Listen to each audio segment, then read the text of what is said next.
Some sounded brief audio intro, reform thinking. Welcome back to the deep dive. So today we're shifting gears, moving out of Israel's founding era, and we're heading into what, well, pretty much everyone agrees is one of the really dark periods in the nation's history. Yeah, it's often called the Dark Age. We're talking about that stretch about 175 years right after Joshua died. Exactly. And the sources we're looking at, they paint a pretty bleak picture. You've got political fragmentation, moral self-destruction, widespread spiritual decay, apostasy. All in there. We've got a stack of documents here detailing this really catastrophic time. We've titled this look, When Warlords Ruled. And it's important to see the story isn't just history, right? It's structured as a theological argument. Okay. So our mission today really is to unpack that argument. We want to show how the moral and political anarchy that just defines this period, how it came directly from two big failures that are totally intertwined. Sure. First, there's no strong central king who's keeping the covenant. And second, you see this utter collapse of the nation's spiritual guides, the Levites. Right. And the narrator of Judges kind of gives us the key right at the end, doesn't he? With that repeated phrase, the inclusio. Absolutely. That's the textual signal. It frames the most chaotic parts, bookending them. And it hammers home the point. It's the whole point the book is driving towards. That core refrain, you hear it 4 times in those closing chapters. In those days, Israel had no king. Everyone did as he saw fit. And that's not just a throwaway line. No, not at all. The sources frame this whole chaotic time as basically Exhibit A for why the current system just wasn't working. It was unsustainable. So everyone did as he saw fit means what exactly? Just personal freedom? Well, not in a good way. It means people basically threw out God's revealed laws and just followed their own desires, their own opinions. They chose evil. The text basically calls them moral fools. Okay. Society run by subjective self-interest instead of God's objective truth. That's the picture. Okay, let's try and get a handle on this 175-year stretch. So the sources put it roughly from Joshua's death, maybe 1225 BC. Give or take. Down to when the monarchy starts with Saul, around 1050 BC, a long time for things to go wrong. A very long time. And it was marked by constant struggle, both inside Israel and with enemies all around. Now, about the leaders we call the book Judges, but you're saying that term, sôpetîm in Hebrew, might be a bit misleading. Yet Judges gives us maybe too narrow a picture. The root spec does involve deciding cases, sure, but when you look at what these figures, Gideon, Samson, Jephthah, actually did. They're military leaders. Primarily. A better English description, given the context, is probably warlords. These were charismatic, often regional heroes. Their main job was military deliverance, keeping some semblance of order. But ideally, the role was bigger than just fighting, right? The sources outline 3 dimensions. That's right. Ideally so. Number 1, externally, the deliverer rescuing Israel from enemies. Number 2, internally administering justice. But the third one, the crucial one. The religious one. Yes. They were supposed to be IAM's covenant keeper, making sure the nation stayed faithful. And it's that third function where things really break down. Exactly. That's the failure that leads straight into the anarchy we see at the end.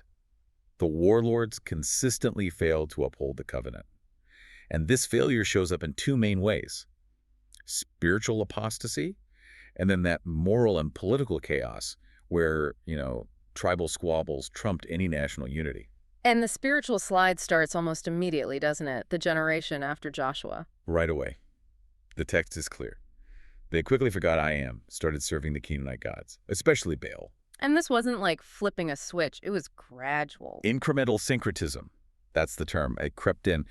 Little compromises at first. Like what? Well, right at the start of the book, you see Judah and the house of Joseph getting called out. They didn't fully carry out Urim, that policy of total destruction against the Canaanite cities they were supposed to conquer. So they didn't wipe them out completely. No. And that wasn't just a military lapse. It was a direct violation of the Torah's commands. Instead of removing the spiritual contagion, they often just made treaties or put them to forced labor, let them stick around. Okay, but why was that specific failure, not fully executing Urim, so bad? Why was Baal worship so attractive so quickly? What was the pull? Well, think about the Canaanite system. Baal, his consort Asherah, it was all very practical, very transactional. Different from the covenant's moral demands. How so? Baal is the storm god, right? God of rain, crops, fertility. So if you're a farmer, you need a good harvest. The belief was you perform certain rituals sometimes involving sex, ecstatic rites, and Baal delivers. Pay your dues, get the goods. Instant gratification, almost. Sort of, compared to the covenant, which demanded moral obedience, justice, total loyalty to I am, whether you got rain that year or not. The blessings were tied to faithfulness, not just ritual performance. So it was easier, maybe more immediately satisfying, to go the Baal route. Tangible results tied to, well, sensual things instead of the harder path of moral obedience and waiting on God. That seems to be the dynamic. And that choice, repeated over and over, just poisoned the whole nation from the inside out. Allowed the Canaanite worldview to take root. And this spiritual rot, you're saying, is even reflected in how the Book of Judges itself is put together. Yeah, the structure shows degeneration. Look at the early stories. The successes are pretty clean, decisive. Othniel, Ehud. But as you move through the warlords, the cycles change. That's right. The periods of oppression under foreign kings get longer. And the periods of rest that the warlords manage to win, they get shorter. Our data highlights that, yeah. By the time you get to Jephthah, the oppression years actually start outnumbering the peace years. The land isn't really getting rest anymore. It's a sign of the covenant curses kicking in. The system is failing. And the leaders themselves are degenerating too. Absolutely. The later warlords, they start acting more like, well, secular politicians. Think about guys like Jair, Ibzan, Abdon. The text mentions their sons, their wealth, their attempts to consolidate power, make it hereditary almost. So they're trying to secure their own position. They're becoming warlords through political science, you could say, trying to build dynasties, rather than just responding to a direct, charismatic call from God for a specific crisis. So the divine system of these intermittent, spirit-empowered deliverers, it's sputtering out. It's proving inadequate for long-term stability. And it's pushing the nation, painful step by painful step, toward realizing they need something permanent. They need a king. Okay, so the warlords show a failure in civil leadership. But you mentioned the sources really zero in on the spiritual leaders, the Levites, that their failure was somehow even more catastrophic. That's what the sources argue, especially in that horrifying double epilogue at the end of the book, chapters 17 through 21. They specifically finger the tribe of Levite as the villain. The argument is that their failure was the root cause. The root cause of the whole national collapse. That's the implication. Their failure at the altar led directly to Israel's failure in the field, the political and moral disintegration. What was their job supposed to be exactly? Why were they so central? They were set apart by God. No land inheritance like the other tribes. Their specific calling was to preserve Israel's piety, its morality. Their number one job, carefully instruct Israel in their covenant history and obligations. So teaching the law, catechism, essentially. Exactly. They were the teachers, the priests, the guardians in the Torah. They were the built-in defense mechanism against exactly the kind of syncretism and decay that took over. And instead, they completely dropped the ball, abandoned their sacred trust. Why? Materialism, self-interest, opportunism. They just neglected the word of God. And the narrative connects their failure at the altar, their spiritual job, directly to the chaos in the nation. Directly. It's cause and effect in the text. Okay, can you give us specifics? How did this Levite failure play out? The sources detailed two main examples. Right. Two stories in the epilogue that show just how corrupted the system had become. The first one, it's a story of, frankly, careerism mixed with blatant idolatry. The Levites had become sort of wandering for hire priests. And this involves a specific young Levite, Jonathan. Yes, Jonathan. And the text adds this gut punch detail. Yeah. He's Moses' great-grandson. Wow. That makes it even worse. It does. Shows how far things had fallen. Yeah. So this Jonathan, a Levite from the line of Moses, is basically just looking for work, wandering around. He gets hired by this guy, Micah. To do what? To be the personal priest for Micah's little household shrine. Micah had made his own idols, his own ephod. Totally illegitimate setup. And Jonathan took the job. Took the job. The pay was decent. 10 shekels of silver a year, plus clothes and food. A steady gig. Okay. But then the tribe of Dan comes through. They're migrating north, looking for territory because they couldn't conquer their allotted land.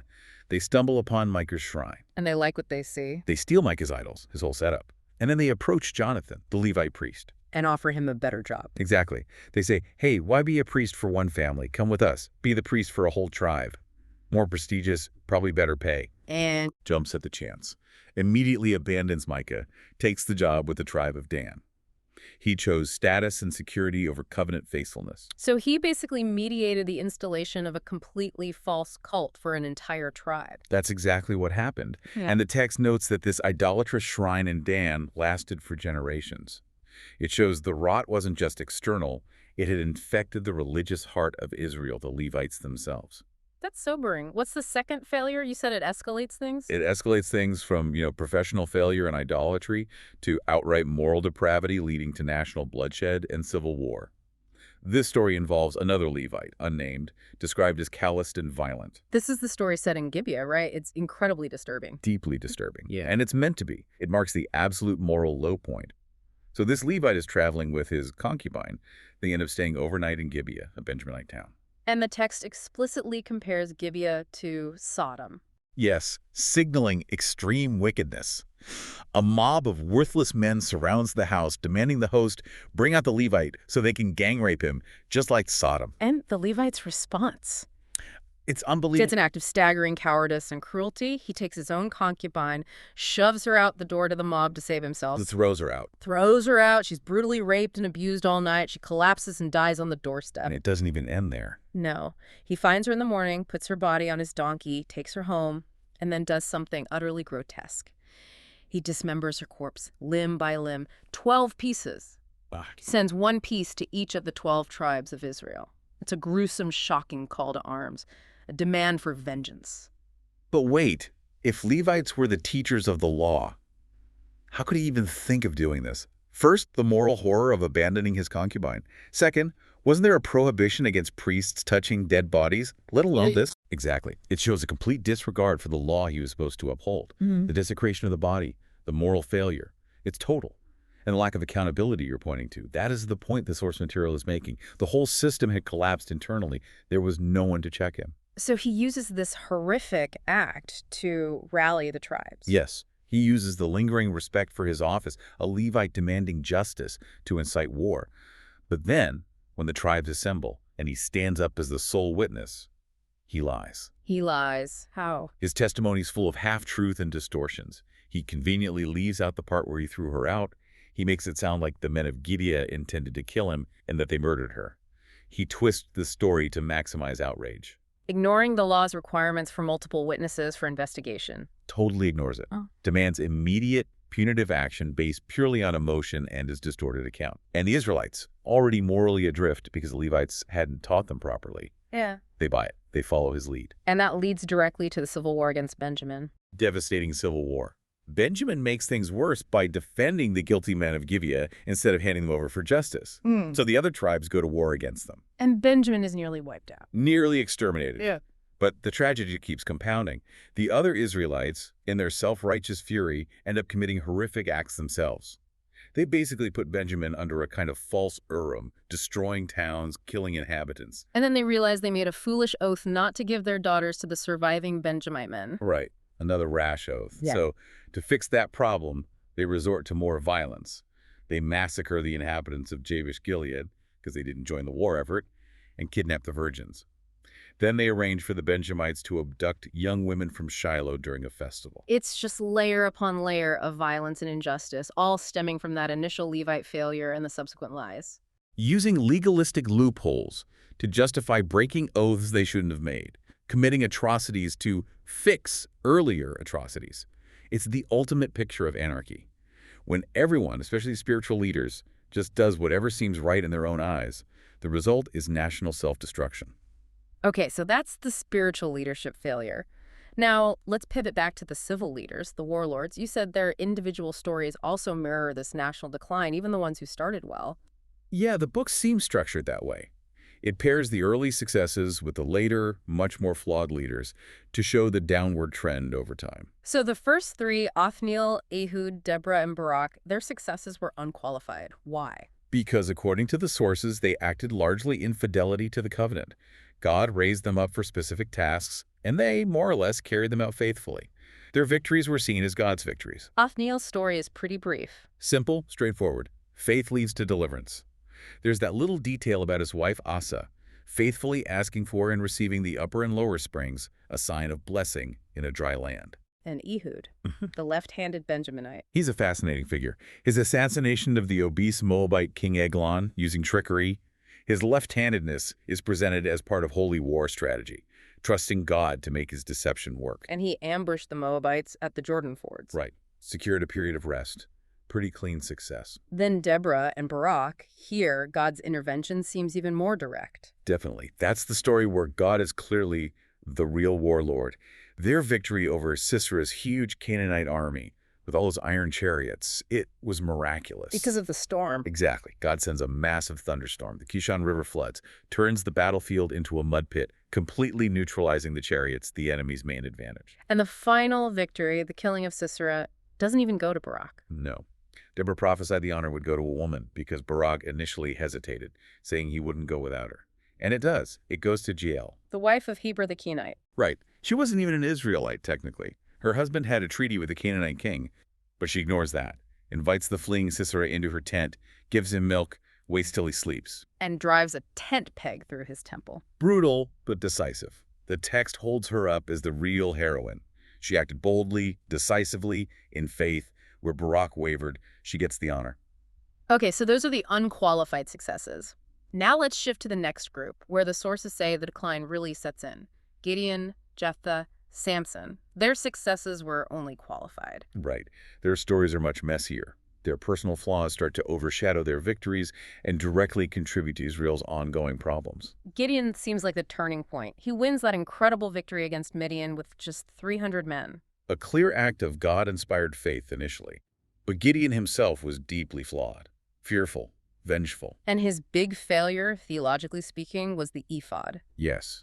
After the victory, he takes the gold plunder from the Midianites and makes an ephod. Which was some kind of priestly garment or maybe a divining tool. Why was making one so bad? Because it wasn't authorized. It became a rival religious object. He took plunder that should have been dedicated to God, or perhaps destroyed, and turned it into something he controlled, setting up a focus for worship away from the tabernacle, away from the legitimate priesthood. And the result? Disaster. The text says all Israel prostituted themselves by worshiping it.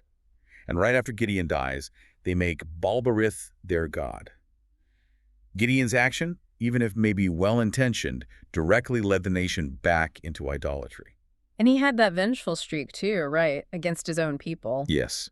When the men of Sukkoth and Penuel refused to give his tired army food during the pursuit, he came back later and brutally tortured the elders of Sukkoth, tore down the tower of Penuel, killed the men there. That's not justice, that's personal revenge. And he killed the Midianite kings for personal reasons too. Claimed blood vengeance for his brothers, not just executing God's judgment. His motives were mixed, leaning toward self-glory and revenge rather than purely God's honor. Okay, next up, Jephthah. You mentioned his opportunism and violence. Yeah, Jephthah's story is tragic. He starts out as an outcast, a son of a prostitute, driven out by his half-brothers.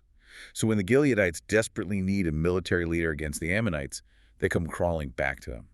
And he drives a hard bargain. He does. Before he agrees to lead, he makes them promise him permanent leadership, headship over Gilead if he wins. Securing his own position is priority number one. And then comes that infamous vow. The rash vow, one of the most disturbing parts of the book. He promises God, if you give the Ammonites into my hands, whatever or whoever comes out of the doors of my house to meet me when I return in triumph will be the Lord's, and I will sacrifice it as a burnt offering. And it's his daughter, his only child. Comes out dancing to greet him, and he follows through. He sacrifices her. Which, again, highlights the Levites' failure, right? The law forbids human sacrifice. Absolutely forbids it. Associates it with the detestable worship of Molech. Jephthah clearly had no idea. He made a pagan-style vow, thinking God needed or wanted a human sacrifice for victory. Because the Levites failed to teach the law, Jephthah committed this horrific act, treating his daughter like an animal for a burnt offering. It's presented as just appalling. And his rash violence wasn't just the vow, he also turned on fellow Israelites. Yes, the Ephraimites. They complain after the victory, feeling slighted. Instead of diplomacy, Jephthah gathers his men, fights them, and captures the fords of the Jordan, same place Ehud killed Moabites. And he uses a password test, shibboleth. Right, to identify and slaughter thousands of Ephraimites. Yeah. Just brutal internal conflict, triggered by his pride and refusal to negotiate. Shows how tribalism was tearing the nation apart. Which brings us finally to Samson. The most famous, maybe, most charismatic, you said, but morally the worst. That's how the sources seem to frame him. His story is almost like Israel's story in miniature. He is the embodiment of doing what is right in his own eyes. Starting with his demand to marry a Philistine woman. Yep. Against his parents' pleas, against the law's spirit, why, she is the right one for me. Purely based on personal desire. That sets the pattern for his whole life. And he was under a Nazirite vow from birth, wasn't he? Special dedication to God. Yes, set apart for holiness, but he breaks the vows constantly, touches a dead lion carcass, drinks wine, likely at his wedding feast, and ultimately tells Delilah the secret of his hair, leading to it being cut. And you said his pursuit of foreign women mirrors Israel's pursuit of foreign gods. That's a key interpretation from the sources, yeah. Samson's weakness for Philistine women parallels Israel's disastrous attraction to the Canaanite gods, especially the fertility cults. His personal story reflects the nation's spiritual adultery. But he had incredible strength. The Spirit of God came upon him, killing 1,000 Philistines with the donkey's jawbone. Amazing feats of strength. But notice, even with that divine power, his success is limited. The angel told his mother he would only begin the deliverance from the Philistines. He doesn't finish the job. Why not? Because his motives are almost always personal revenge, lust, or pride, not covenant faithfulness.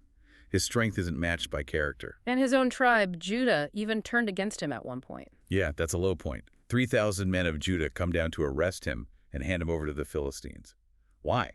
They complained to him, "Don't you realize the Philistines are rulers over us?" They'd given up, resigned to Philistine domination after 40 years. So even Samson's incredible spirit-given power wasn't enough to overcome the nation's moral apathy and failure. Exactly. The charismatic leader, however gifted, couldn't fix the deep-seated problems alone. Okay, so we've seen the cycle. Sin, judgment, flawed deliverance by warlords, coupled with the failure of the priesthood. The sources seem to be building a case then. If this system doesn't work, what's the answer? The answer the narrator is pushing you towards is inescapable by the end of the book. The whole structure, the whole narrative arc of degeneration is designed to prove one thing. The system of decentralized, charismatic warlords and corrupt Levites is broken. It cannot bring lasting peace or spiritual health. It can't lead the people to rest in the land. Right. That period of anarchy, all that suffering, is like a harsh lesson, designed to teach Israel, you need a king. Not just any king, though. No, you need a specific kind of king. A charismatic leader, yes, but one who will unify the tribes, enforce justice fairly, and critically lead the people in keeping the covenant with I am. And the immediate historical figure this points towards is David. David is the first answer.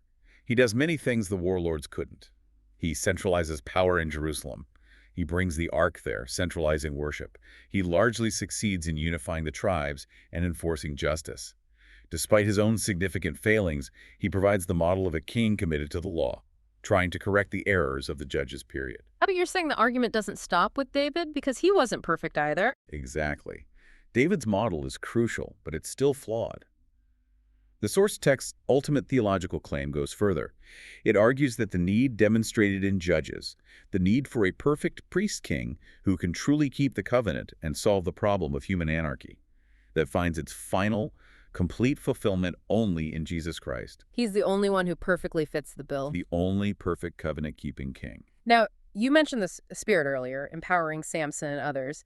You said we need to understand how the Spirit worked then differently from now. That seems important, especially for our listeners. Yes, it's a really key theological distinction. The way the ruah, the Hebrew word for spirit or wind, operates in the Old Testament, especially in Judges, is often quite different from the Holy Spirit's work after Pentecost. How so? Describe the difference. In Judges, the Spirit often comes upon individuals as this almost urgent, compulsive, overwhelming force. It's an external empowerment. For a specific task. Exactly. Usually for a God-ordained objective, often political or physical. Samson gets superhuman strength to fight Philistines. Jephthah is empowered to gather an army. You gave another example earlier, the Zala. Right, in Exodus. God fills Bezalel with the ruse specifically for artistic skill, the craftsmanship needed to build the tabernacle. It's about enabling an external task needed for God's kingdom purposes on earth at that time. Okay, so it's task-oriented, external empowerment, not necessarily linked to the person's inner character. That's the crucial point the sources stress.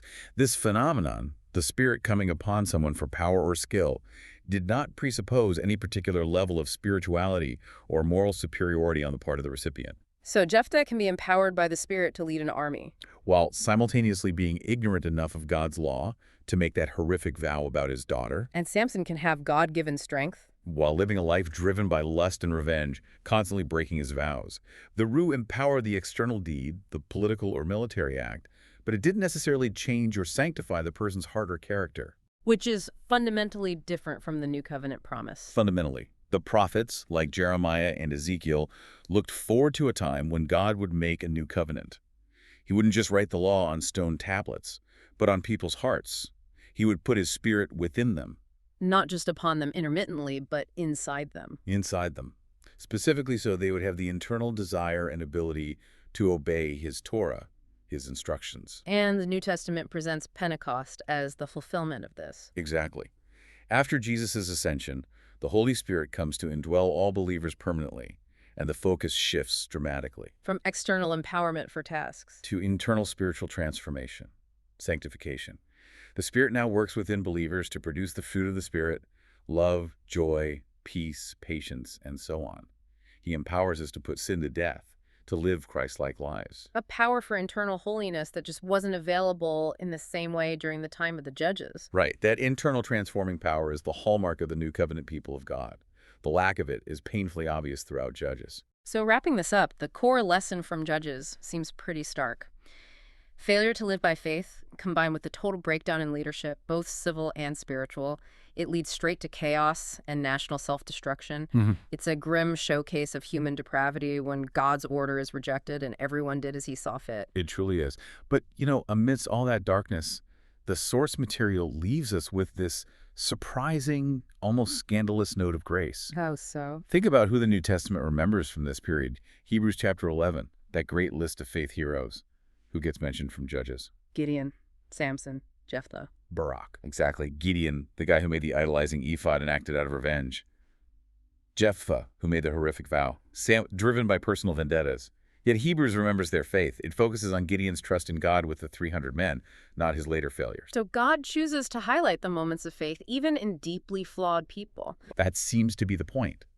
If God, in his sovereignty and grace, chooses to record and remember the often meager, inconsistent faith of these warlords, despite their huge moral failings, well, what might that say about his grace towards us? Towards the small, perhaps inconsistent acts of faith that you listening might show today, even in the midst of your own struggles and failings. That's definitely something to reflect on, a challenging but hopeful thought. It is.